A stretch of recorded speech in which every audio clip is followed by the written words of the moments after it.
સુરતમાં વરસાદનો કહેર સર્જાતા બૌધાન ગામે ડાયવર્ઝન માર્ગ ધોવાઈ જતા 25 કિલોમીટરનો ફેરાવો ફરવા લોકો મજબૂર બન્યા।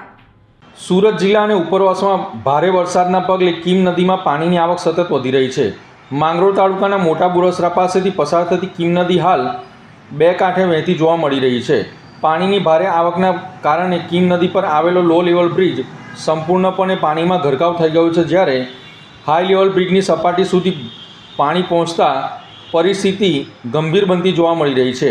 કીમ નદીની સપાટી હવે વોર્નિંગ લેવલ સુધી પહોંચી ગઈ છે। જો વરસાદ અને પાણીની આવક વધારો થતો જોવા મળશે તો ઓડપાલ, હાસોટ અને માંગરોળ તાલુકાના 15થી વધુ ગામો પર તેની સીધી અસર થઈ શકે છે।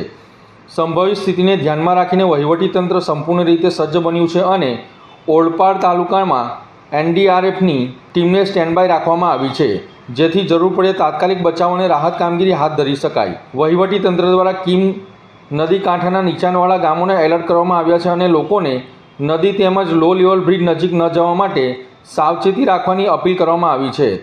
હાલ સમગ્ર પરિસ્થિતિ પર તંત્ર સતત નજર રાખી રહ્યું છે અને કીમ નદીમાં પાણીની આવક થતાં દરેક ફેરફાર પર ચાંપતી નજર રાખવામાં આવશે તેમ જણાવ્યું હતું।